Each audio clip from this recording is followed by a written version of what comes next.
Conference going? Wonderful. Oh, we're in a record and we are on air. So waiting for our participators. I just sent to Kenneth Young and Artem Smorodov and waiting for.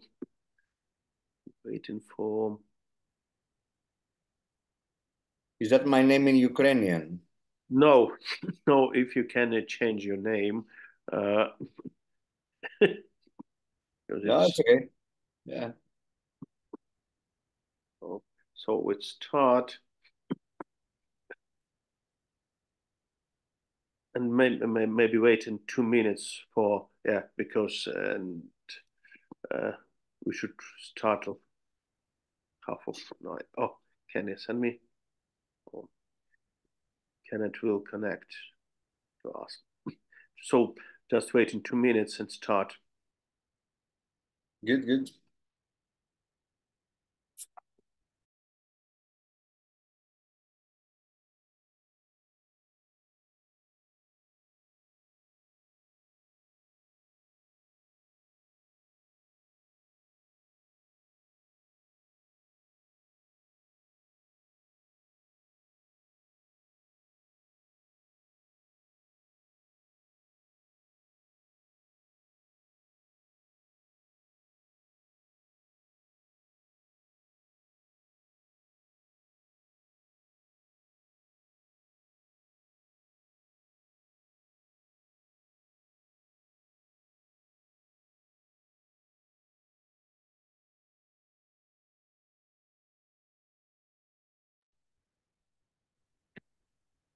Oh, happy to see you, Kenneth. Hello. Hello, Alex. Oh, great. Just one question to you. Can you change your name, please, in the top of your lip, and change your name for conversation? Because what does it say just now? No, it's top where 3 point. See, just few technical questions. No. I see you just in Zoom. I don't understand. Just in Zoom, change your name. Okay. What does it currently say? Does it not say Kenneth Young? Yes, not. It's just Ukrainian speaker. Dopovidać. Oh, so, I see. I don't know how to do that. Do I? Oh, okay. I ask about this our technical support, our secretariat, because all of us know it's you're Kenneth Young, advocate from Edinburgh. Yeah, and I don't mind if you don't mind. Super. We are now together working with Ukrainian interpreter. They will translate our conversation for Ukrainian lawyers and academics. So my small request for all of us, not so fast, including Basil and Kenny's Scottish pronunciation, Scottish Greek pronunciation, my Scottish Ukrainian pronunciation. And it's not that Scottish, okay. Yeah, it's very simple to Dr. Smorodov with Swiss Ukrainian English pronunciation. And so we start last part of our conference. I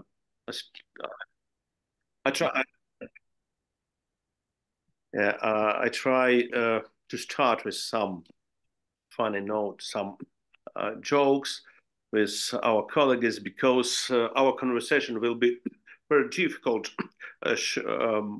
Short report about our previous 4 parts.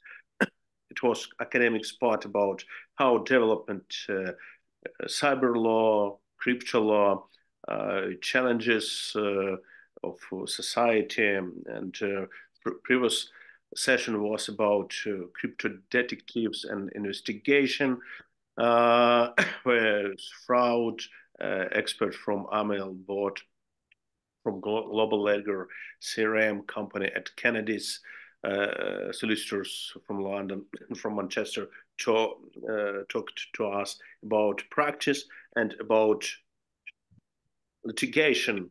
Crypto litigation is realistic now, and in this part of our conference, we will talk about policy, about global policy, about global architecture, and for start, I want to invite you all just short presentation about yourself, about your experience in this field for our participator, for understanding who are you in this part of conference.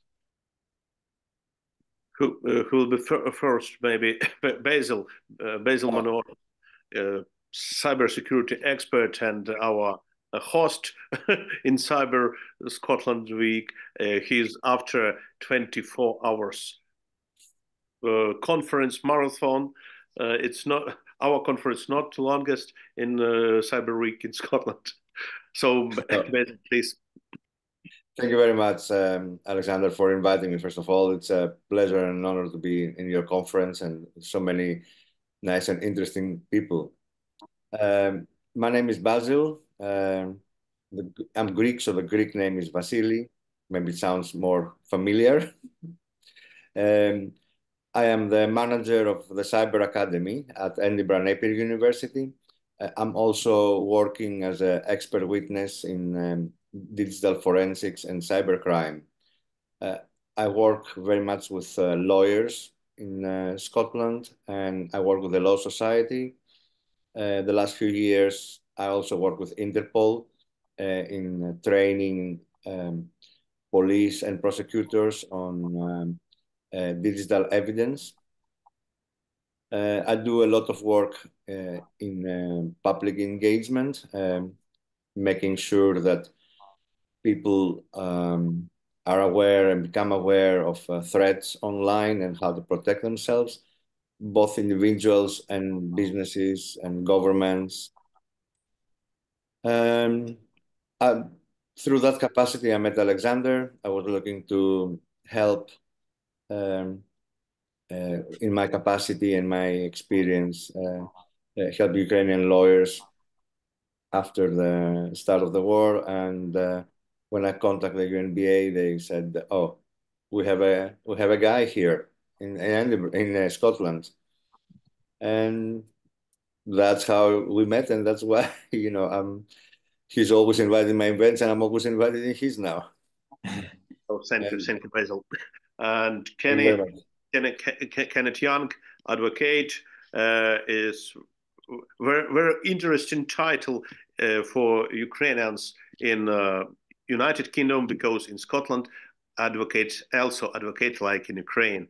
It's top of legal position. So, Kenneth, introduce yourself, please. Thanks, Alex. Yes, that's another thing that we have in common, I suppose, the protected title of being an advocate. Look, I know it's 7:30 p.m. in Kyiv, so I won't speak for too long. Thank you, Alex, for the invitation. Thank you for putting me on a panel with these experts in criminal regulation and cybercrime. I'm sure that will work very well for me, a civil lawyer. I think I will probably learn more than anybody. It's worth saying to others that Alex has become a good friend of mine. He and I have worked together for the last 2 years to support Ukrainian lawyers who are here in Scotland as a result of Russia's invasion of their country. As is obvious, I think, to everybody on this conference, Alex is a very fine leader and somebody whose tenacity certainly hasn't been slowed down by the difficulties that he and his colleagues all face. So I'm very glad to be here. Thank you, Alex. My main practice is in civil litigation. So I would do property disputes, often real estate, but other types of property too, planning matters, public law, so administrative law, the decisions of public bodies, and then also general commercial disputes. And in terms of our discussion this evening, I think the main difficulty which I see in my own practice is the failure to deal properly with anonymous accounts. So, we're all speaking face to face. We know that I'm Kenneth Young. I can see Alex there. The world of, for example, social media just isn't like that. So you then get, and again, from my civil perspective, I can't really speak to crime too much, although obviously there are civil wrongs or torts and delicts, which are also criminal.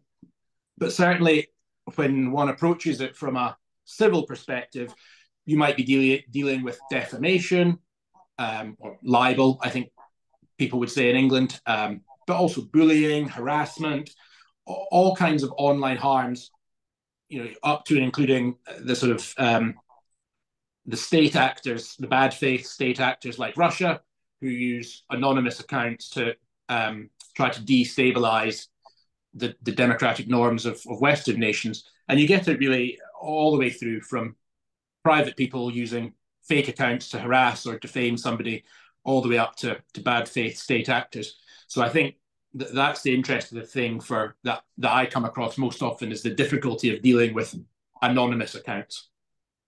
Oh, thank you, Kenneth, for your presentation.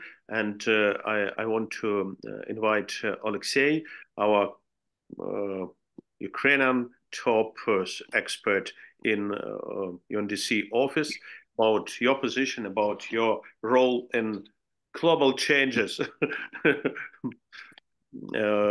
in fighting with cybercrime and digitalization. Yes, I would say it's really an exciting time, because we witness a lot of changes, and even more are to come. But when we how to say, we come back down to earth, and even if we don't think about not so distant future, there are a lot of practical things that must be solved. For example, me personally, I'm a big fan of Budapest Convention, just simply because there is nothing better as of now. But United Nations is still in the process of making global cybercrime convention. And if this global convention comes to life, it may achieve at least one huge result. For me personally, I'm calling this UN convention a Telegram convention, for one reason. As of now, for many law enforcement in the world, Telegram is a huge problem, simply because they are now domiciled in the jurisdiction that is not a part to Budapest Convention and has no obligation to become so. And because of this, there is no legal obligation for Telegram to respond to a request of any law enforcement in the world, simply because it is not required by the jurisdiction of their domiciliation. Fair enough. But if we get this global UN convention in force, then it will be possible to put pressure on, say, uniform pressure on all United Nations member states to ratify this convention, and then there will be no place for Telegram or any other service provider to hide. At least if they want to continue doing their huge business, they need to play according to the rules.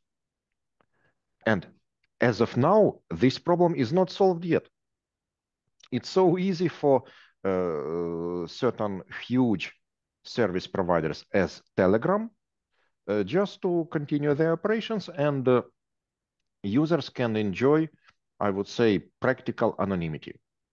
That's on one spectrum, on one side of the spectrum of the problems.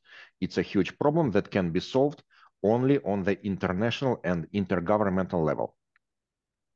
On another side, we are facing sometimes very simple problems.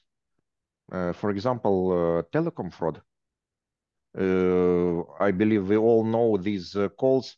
Hi, this is security service of bank XYZ.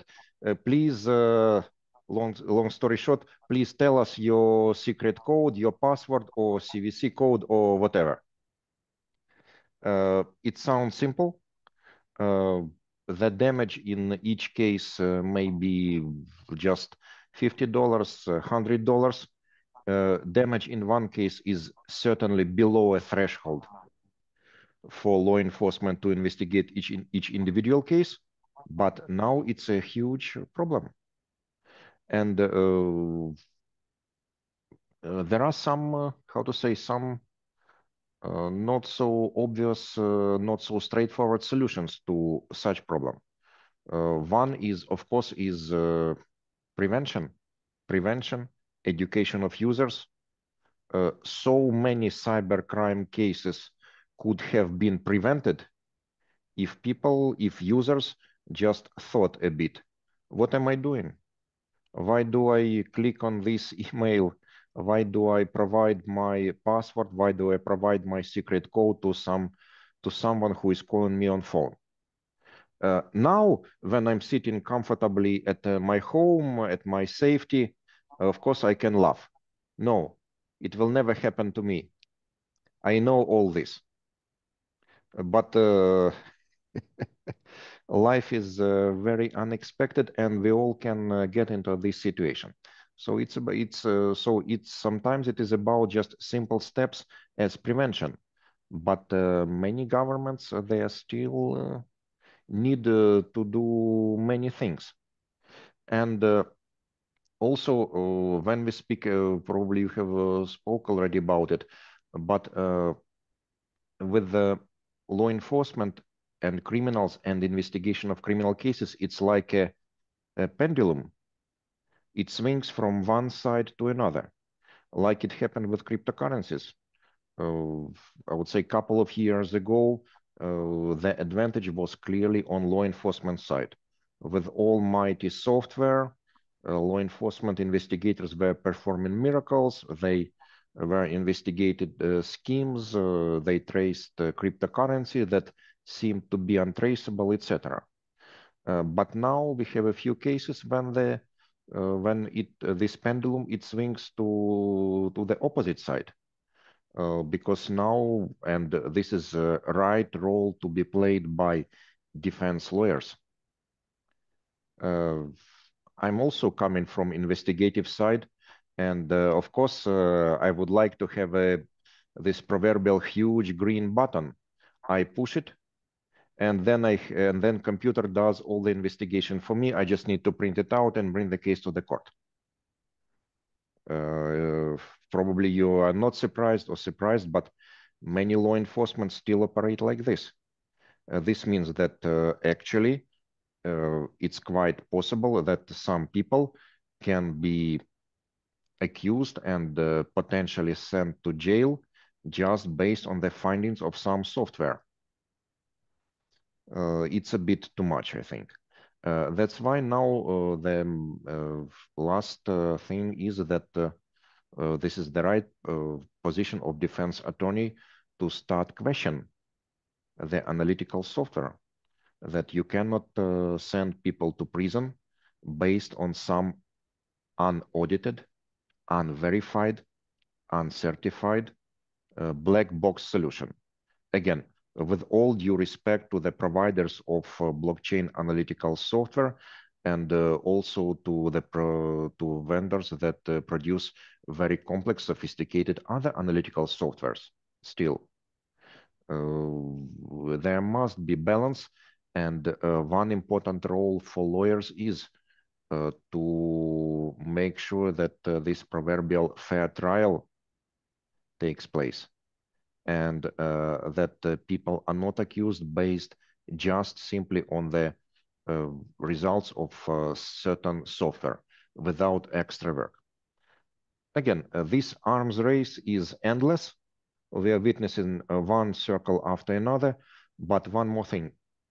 Before, it took maybe 5-10 years for new technologies, say in money laundering, in tax evasion, in financial crime to emerge.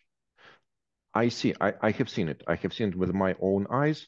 5-10 years, it becomes mainstream, but it was enough time for law enforcement, for governments to work on countermeasures. Today, again, I see it with my own eyes.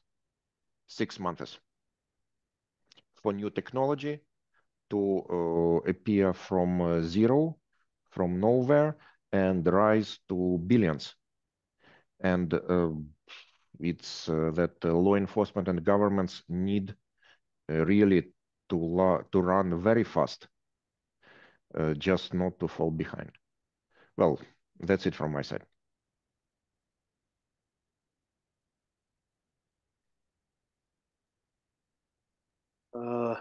Alexei, thank you. Thank you for your big presentation of your main experience. And I want to invite to our conversation Artem Samorodov, our colleague, also researcher, doctor, and also advocate from Zurich. Yes, thank you. Do you hear me? Everything's fine? Because I'd like to outline first kind of my role in this session. I appreciate the opportunity to speak with you and listen very interesting points about cybersecurity and digital assets and all of that I heard today.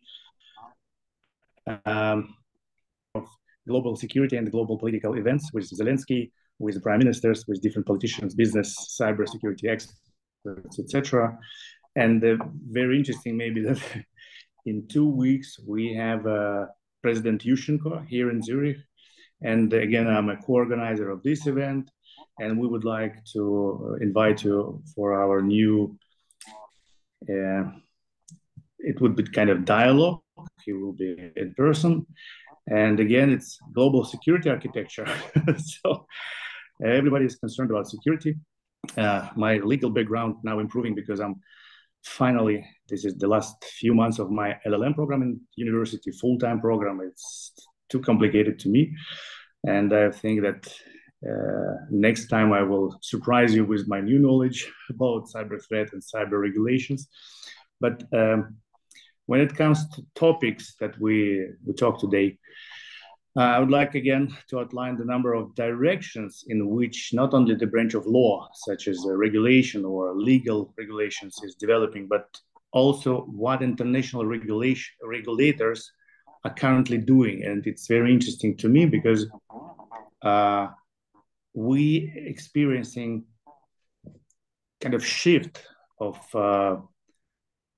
assessing what the problem is, where we are now, because it's obvious that we should regulate digital assets, cryptocurrencies, all these crypto assets connected with anti-money laundering, etc., etc. It's obvious. All students know about that. But here in Zurich, God bless Switzerland's #1 in innovations, and they trying to be innovative even in the legal regulations. And the main problem is that we don't understand what to do with one or another threat that already exists, and we understand little how to teach people. So it's not about government. Government are fine. They're doing these perfect regulations, directives, law acts, whatever. But absolutely right that the previous speaker was absolutely right that who will be the executor, how to execute, how to enforce this decision. So, okay, we found that we have some criminals and we have some criminal activities, but who will enforce it, where they are, who they are, and who are they in terms of their real identity. So as for me, back to education, maybe back to science and back to fundamental things, I would say that we should talk about how to spread this knowledge, how to be aware about what's going on. And maybe with this concern, we would be more careful about people who are implementing and who is studying, teaching, and enforcing the law. Because sometimes, and we have it in Switzerland and in Ukraine and in any jurisdictions, that even cyber experts, they are absolutely fantastically powerful, they are good, they know their business very well. But then we went to go to court. The judges said, what is this case about? So what we're talking about? And just imagine when we're talking about investigators, when they are in between the physical assets and digital assets, when they have this criminal case and the digital assets are stolen. And what's next? Who will describe these traces? Who will describe the capacity of the enforcement? How to put them back? And maybe my concern is how to apply the laws that we have, and how to apply the regulations that we have now. Because, okay, we know about GDPR, for instance. It's maybe we will celebrate 8 years or 9 years. How old is GDPR? Who knows? Well, more than 10. Kind of 10, but where we are now in terms of protection of privacy, in terms of data protection. So to finalize my speech, I see that the main issue is that is not so important what regulations we write, we have, and we try to implement it, and who and how they will be implemented, because both the education system and the system of responding, the first responders on these threats, should be very far behind. And with this connection and artificial intelligence, I think threats will be shaped in absolutely different forms, that we will see the unpredictable avalanche of these threats. So second point maybe would be interesting to you, that now we discussing in Zurich University how not only to block the criminal assets, or how to behave and how to handle these blocked, sanctioned assets, but maybe how to tax them in terms of, if we have a progressive tax rate for ultra wealthy people, why don't we have ultra criminals who should be taxed as a very, very ultra wealthy guys who are killing people, who are sponsoring terrorism? So now it's a kind of innovative topic in Zurich, and we're trying to figure out how to make this progressive tax rate for criminal assets, and definitely for crypto assets, digital assets, which are blocked. Sometimes we call them frozen, but they're not arrested. Nobody can confiscate it before we will receive the court decision. And in this case, it would be maybe interesting to discuss next time, or just to keep it in mind, that to get money from this criminal activity and to support victims, let's say Ukrainians or refugees or defending countries, with a huge amount of money, that the value of the digital assets are amazing. So why don't we tax them in common good, in terms of our capacity to do something with this money just this year or next year?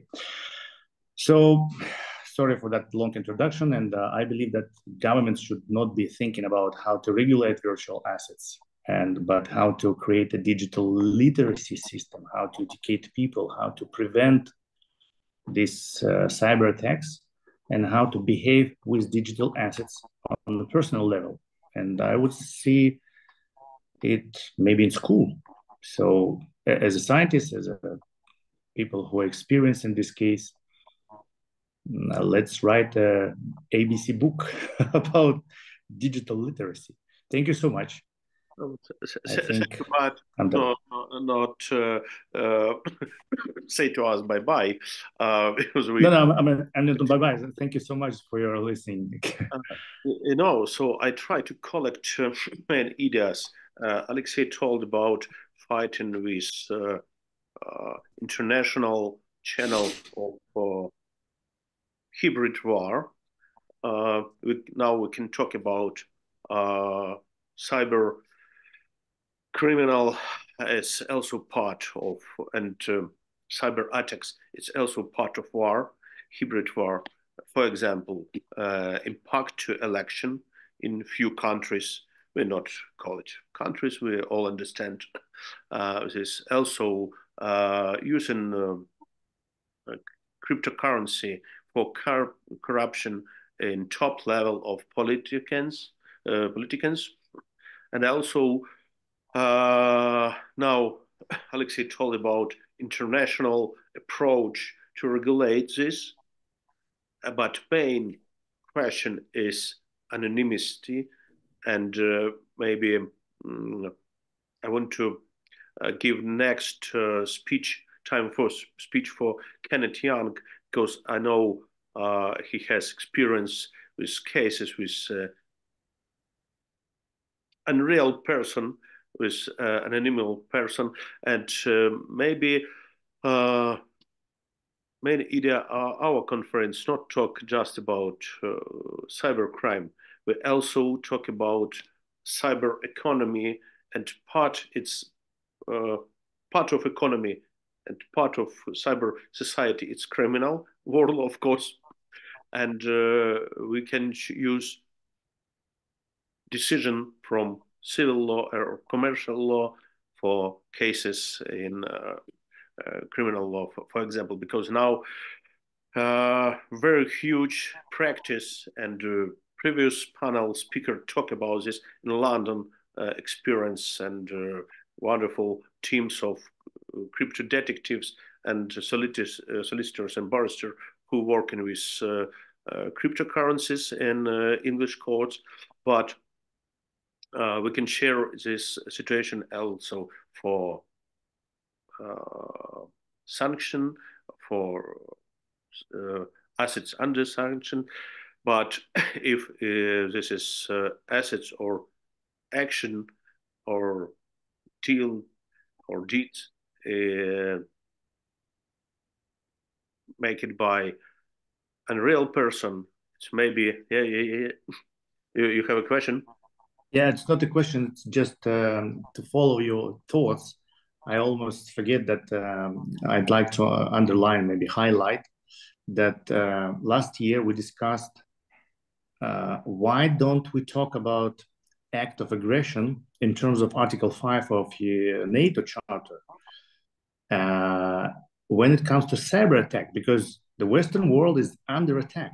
Okay, it's cyber attack, but in terms of Article 5 of NATO Charter, we are under attack, and we should implement this warfare against this cyber attack. And the second part of this issue is that now we're discussing, not only in Zurich, it was a conversation with my colleagues in Washington, I think back in September last year, that why don't we talk about cyber threats like a kind of weapon, because it's a weapon, and military cyber attacks on the table. We are facing them every day. So that was very interesting point that you said, Alexander. Thank you so much. Because if we talk about Alexander the Great, it was 1D war. If we talk about Hitler and Goebbels propaganda, we talk about 2D war. If we talk about modern war, we talk about 3D, because propaganda, digital world, cyber attacks, crypto assets for sanction and money laundering. That's why digital world, it's very difficult challenge for politicians. And now we try to collect our experience as practical lawyers and practical academics to share and create some ideas for next stages. And before I give words to Kenneth Young, Basil, you have some question or remark? Yes, just a quick one. As already mentioned before, we have a problem with our legislation, not only in the UK, but everywhere. The law has not caught up with crimes, online crimes, and has not caught up with online warfare.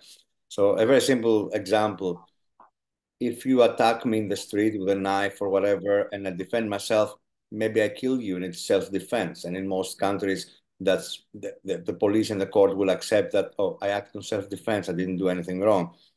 You hack me and I hack you back, and I get five years in prison for violating the Computer Misuse Act. There was no concept of a civilian or another entity being able to defend themselves online. So for me, that's a big gap. When it comes to the warfare that you meant, misinformation and disinformation actually existed from the time of Alexander the Great and the Romans, but it is taking now a totally different, it's going to a totally different level. And actually in the cyber marathon yesterday, we had a couple of conversations about that. You're looking at synthetic media, okay, where you take somebody's pictures and you create an entire video. You take a sample of their voice and it sounds real. And Kenneth earlier said, oh, you can now see me here. Well, we can see you, Kenneth, but how can we know you're not an AI production that is smart enough to answer back to whatever we ask you? We don't really know. And a year later, that would be almost impossible to know. I'm looking at the disinformation and misinformation, because misinformation is something unintentional, where people just share things without checking them, where disinformation is an act, an intentional act.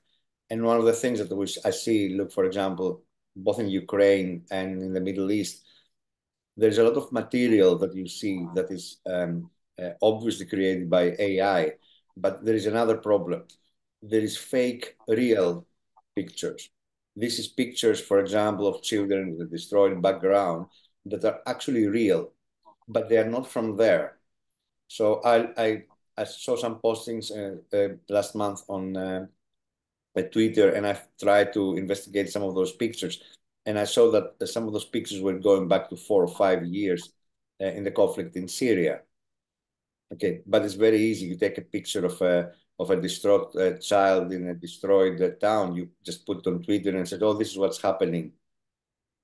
Okay, and people do not check that. They just retweet the thing, and that's how misinformation is, exponentially doing its damage. And it is a lot about people's behavior. People's behavior and the lack of legislation that can actually catch up with the crime. That's just a small intervention. Thank you. So can it's you, not bot? Can it? I remember. Well, man with cat in court. Cat in Zoom, and Johannes, it's not cat, it's me. It's really me. Yes. Well, I can promise you all that it is really me, but as Basil pointed out, you might not believe me, and certainly in a year or two, we might not know. I agree with that. It is concerning. So I suppose in terms of the regulation question that Alex put to me, for me, it's this interaction between online harms, whether they're criminal or a delict, or as we would say in the common law, tort, or a crime. I think policymakers have to remember that the harms that are caused by that might take place online, but be felt in what we would traditionally call the real world. So if we just take defamation as one example, I think that the the lessons would probably be applicable for other online harms, but defamation's one area in which I have experience. So somebody's business might be being badly undermined by comments online from users who we cannot identify, and the comments might be destroying that person's business. They say, this particular person has done these terrible things that might not be true. All right, so we can easily see that. Imagine if it's a teacher, imagine if it's somebody in a position of responsibility. That's not hard to imagine that happening. Now, what has happened recently is that in Scotland, we now have a 1-year time bar on actions for defamation. Now, I can understand why the courts don't want to, and they probably wouldn't be very good at being the regulator for constant social media arguments. So they have to put a cap on it. I think has been one of the policy considerations. But if we think about the interaction of having a 1-year time bar with the rules of court, which require a wrongdoer to be served with the court papers formally, you need to know who they are to do that, to get them into court. So if you seek an interdict, which in the common law would be called an injunction, but an order of the court demanding that some action be stopped, and if one seeks that type of order plus damages, you have essentially a bit of a race of a year from the harmful comments being made, to try and identify who the human person behind the online account is. Now, I think Alexei was mentioning this earlier in respect of platforms like Telegram. And so you can seek through the court an order that would disclose some of the information, which you can then in turn piece together and hopefully identify the persons. So, for example, you might be able to seek the IP address, which, with a little bit of work, you might be able to link to a human being. Similarly, you might be able to seek the email address that the user supplied when they signed up. And so you have situations where somebody might have sought a Norwich Pharmacal order, which is the English High Court order that you seek in order to find this kind of information. I would have thought that the same thing would be covered under what we would call a Section 1 petition here in Scotland. But again, as Alexei pointed out, not all of these large social media companies are very quick or very happy to comply. They are not based, generally speaking, in the same jurisdiction. I'm not saying that they will deliberately refuse to cooperate, but in my experience, it's certainly not been quick cooperation or quick obtempering of the order, which again makes it difficult because of this race to get the action off the ground. Now, the solution seems to be to get before a judge and have the action accepted into court, but to just accept that no order is going to be given. The court's not going to give you an order until the judge is satisfied that the wrongdoer, the human being behind the conduct, knows about the action so that they can defend the action. For example, in respect of defamation, a defense would be, well, what I said was true. And so that's fine up to a point, because it's fair that defenders would know an action. But the problem is, if they're using an anonymous account, it's very difficult to get that action running. And certainly, in my experience, these have been done in the Court of Session rather than the sheriff courts, which makes it quite an expensive action for a pursuer to follow through with. And although the motion to dispense with service can be done before a judge in chambers, that's still a significant cost to pursuers.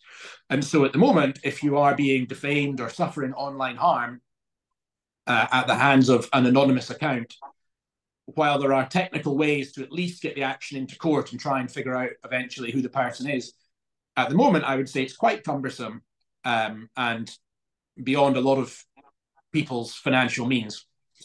So, yeah, those are the difficulties that I see at the moment, Alex. Thank you, Kenny. We have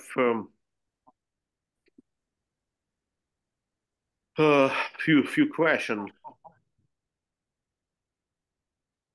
We just talked about general challenges between lawyers and politicians, and very interesting question. As barristers, advocates, can we say what risk we see and what the politicians, policymakers don't see in regulation of the digital economy?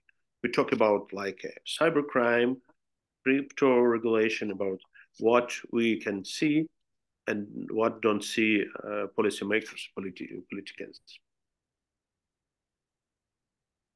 What do you think? Oh, not Kenneth.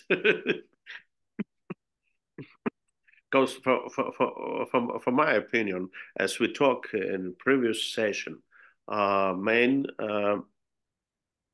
problem, one of the main problem is because, from one part, government and policymakers try to develop economy and for one hand, open market for taxation.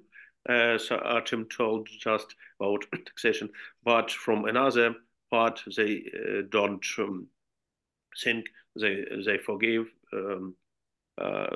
about protection consumers, right? About safety for kids in network. They don't think about public money which is spent for renovation and some compensation in bankruptcy cases, and also as a result of cybercrime.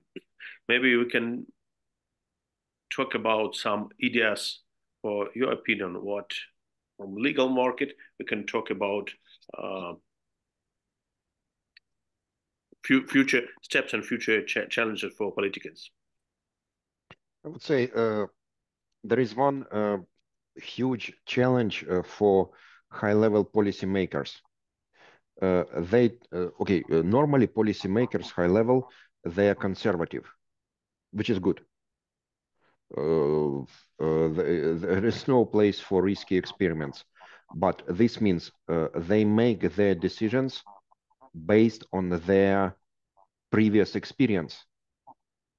And now we have new technologies, again, that did not exist 10, 15 years ago, and previous experience may be not applicable, or sometimes it may be even harmful.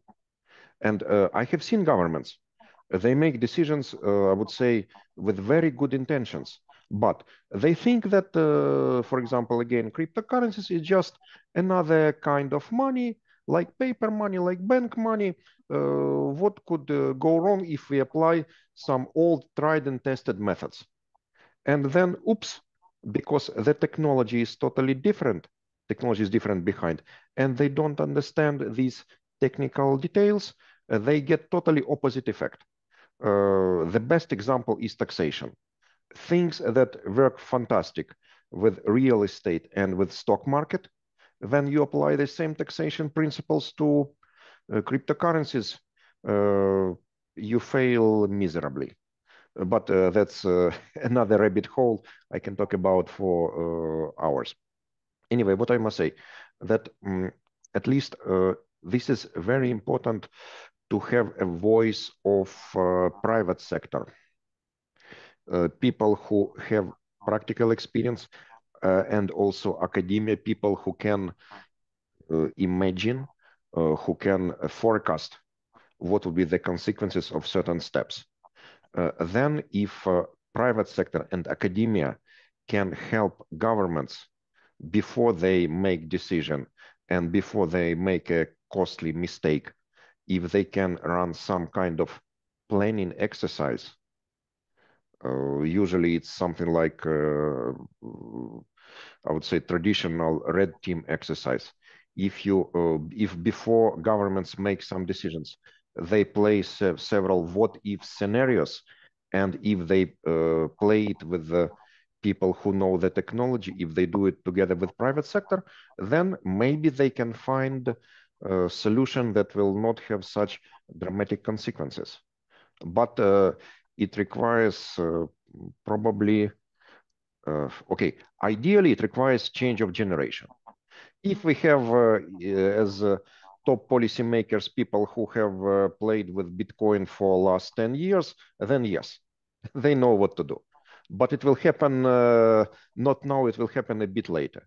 As of now, we have policymakers that we have, and the only way out I see that, again, before making decision, just do some planning before. If war crisis, if situation now with refugee, with a lot of debit of third world country, if this is not signal for politicians, which stimulus we can find for them, legal stimulus? I would say I was always a fan of. I always had an opinion that Minister of Finance usually is much more powerful than Minister of Defense. When you talk to governments about money, when you explain them, yes, please, feel free, go for it, do it. But then you will have zero money in your budget, or maybe you will even need to reimburse something to your taxpayers. Do you want to do it? Then they start to listen.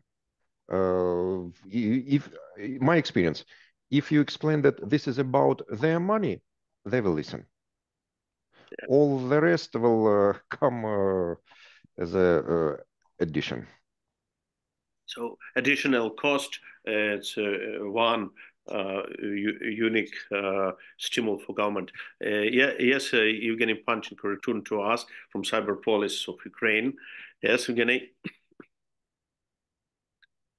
Oh, we're not here. Thank you again, Alexander. Yeah, I just listen you during the last hour, sorry, without video because I have some also hot task. I just need to mention that about legislative and that Veshenko said they need to think or start to think about the legislative and other things if they lose the economy. So now the price of Bitcoin and other cryptocurrency give us the good grounds and good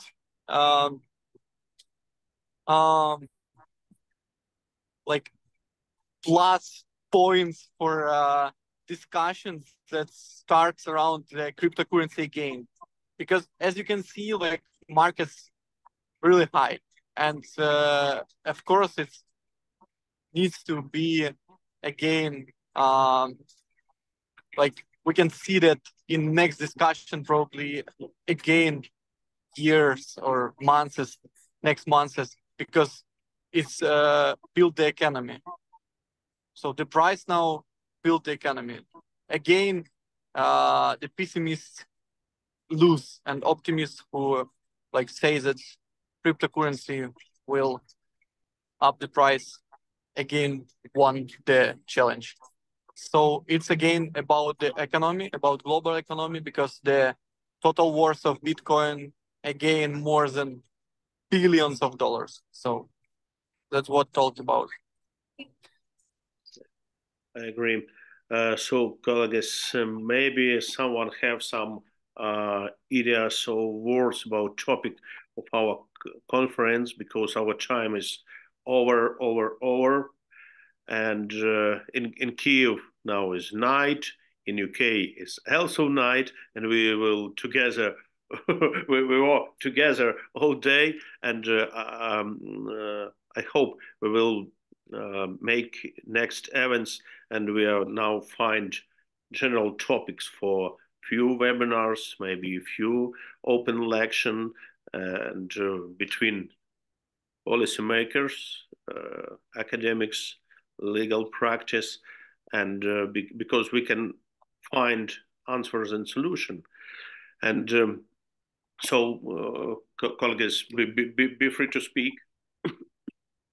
Oh, Kenneth, yes. So I've kind of I've shared the Scottish experience, which is often quite similar to the experience in England and Wales. But I'd be interested to know what happens in Ukraine if somebody is being defamed online, say a Twitter account or something like that. Can they go to court and ask the court to order the person behind the account to stop that conduct? Can they claim financial damages? What's the Ukrainian experience? In Ukraine, we have this practice. We should make two expertise by cyber security experts. We need to fix evidence about this illegal action at first, and another, you should have evidence connection between this action and person or individual person. We use IP address. We have huge experience about this, but in most cases is civil cases. So party before claim should prepare all evidence for court. If we talk about criminal cases, it's a job of cyber police, but they have a lot of cases. So if we talk just about Facebook discussion with bad words, it's not realistic. But a few months ago, we had a case about some singers discussion and wrong message in channel and Telegram channel and after YouTube channel. About this, we have fixed this case very fast. Our expert working maybe for 6 hours, because after in next morning everything was deleted from channels. But in Ukraine we have this practice, but from English and Scottish courts you have more faster decision judgment. Because in Ukraine we can wait for 5 months, maybe a few years for first judgment, and also we have, of course, Court of Appeal and Supreme Court. And is the order of the court is it an interdict or an injunction? Will the court order the wrongdoer to stop the conduct? Or is it only financial damages? Yes, this is separate type of civil process. Okay. And different enforcement document. But in preliminary hearing, you can take an order for not speak and some action, not making any action. And after you can choose two types of defense, two together or two separate. Thanks, Alex. So, welcome. Colleagues, if we talk about finalize words about our conversation, if you have not any ideas, so see you soon. I hope we will have next meeting as soon as is possible. Thank you. It was part of Cyber Scottish Week with brilliant team of UMDC, Ukrainian Modern Digital Science, UNBA, Ukrainian National Bar Association, and European Young Barrister Association. And thank you for our brilliant speakers, Alexey Feshenko, Basil Manosos, Kenneth Young, Artem Samorodov, and Tatiana Dmitrenko, our co-organizer. And thank you for our academic group from a state institution, Legal Economical Research of National Academy of Science. See you guys. Thank you. If you have some question, you're free to send me a request to email. And also all participants will have a link for records of this panel and all panel previous panel. Thank you very much. Thank you for our teams. Thank you for our translators for support. Our very long, very difficult conversation. Thank you, Alexander, for joining the Cyber Scotland Week. It was the first time, but hopefully next year we can do a lot more, many things. And as you know, I'm happy to help with those events, both virtually and physically in Edinburgh. So hopefully see some of you in the near future. Thank you. Bye-bye. Thank you very much. Bye. Goodbye. Good start. Thank you so much. Very good.